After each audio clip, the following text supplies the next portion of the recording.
Hi everyone. I just wanted to talk with you a little bit now that we are coming to an end of our summer Shape Up Challenge about what the next steps are for you.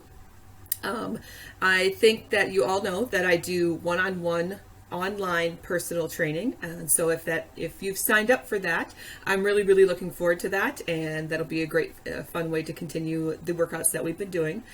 However, if you haven't signed up for that, or if that's not in your budget, I want to talk a little bit about some of the things that you can do to make sure that you stay on track throughout the summer.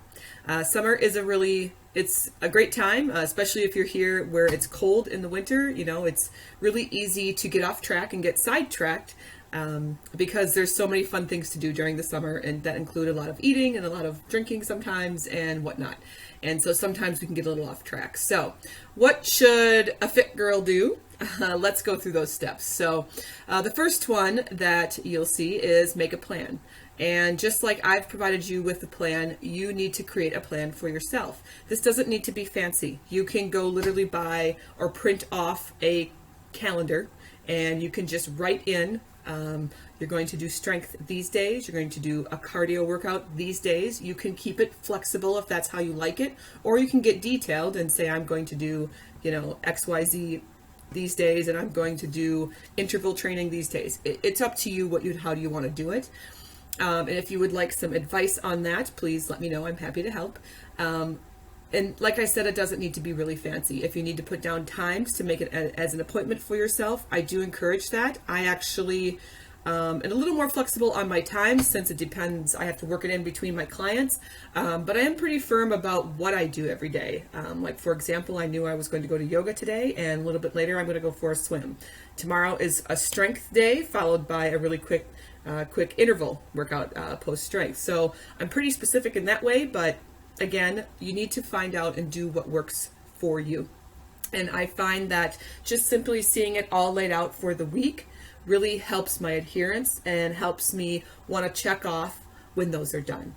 And that's another thing that I want to talk about would be accountability. How can you be accountable? Well, there's a couple of ways. As you know, we're going to keep the Facebook group open, and please feel free to check in with us online. In fact, I encourage you to do that regardless.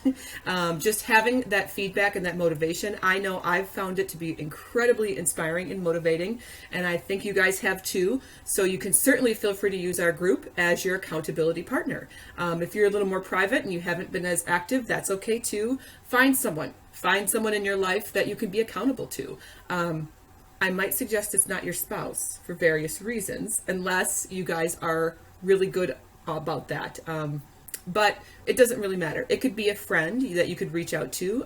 In fact, when I was looking to improve, like tracking my finances, I reached out to a friend of mine who was very good at that. And we got together and I checked in with her weekly until I felt comfortable. And then it went down to once a month. And now I'm kind of on my own, but I feel comfortable with it. So just remember that if you ask for help, I don't know if I've ever been told no.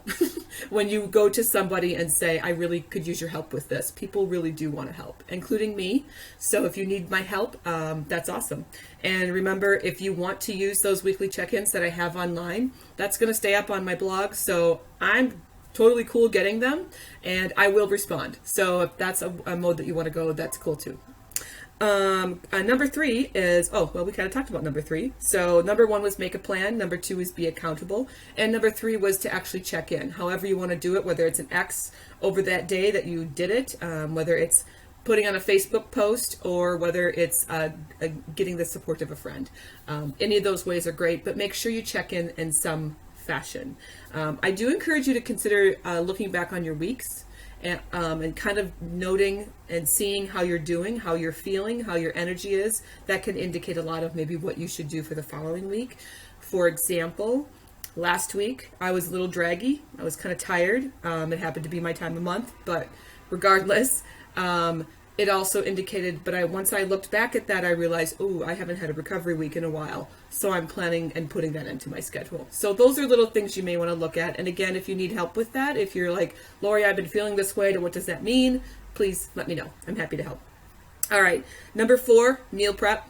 We've talked about this quite a bit and at length, but I can't stress the importance of it. It doesn't need to be fancy. Yesterday, in fact, I just grabbed an old envelope and wrote down like 4 dinners that I know I'm going to make for this week.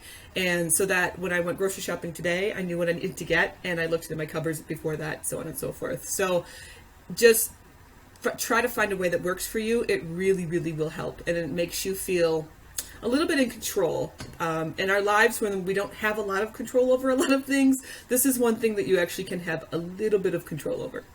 That being said, my last tip is to be flexible.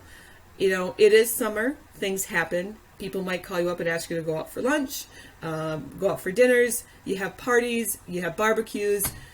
Remember that as important as all of this is for your health, it also is important to engage and hang out with your friends, have a piece of cake once in a while, have a drink here. Those types of things, I'm not going to say they're critical, but they fill us up and they help us on the inside. So remember that those things are okay. You can still work towards your goals and incorporate those things in moderation in your diet, and don't let there be any guilt about it. I went to a wedding this past weekend. I had a piece of cake. I had some wine. I really enjoyed myself, and that's good. I'm moving on. The next day I got up, I drank a lot of water, I got back on track, and I took a long walk. It's no big deal, guys. So just stay consistent and stick with your plan, and it will really work. So again, number 1 is make a plan. Number 2 is accountability. Make sure you find a partner in that, whether it's us or somebody else.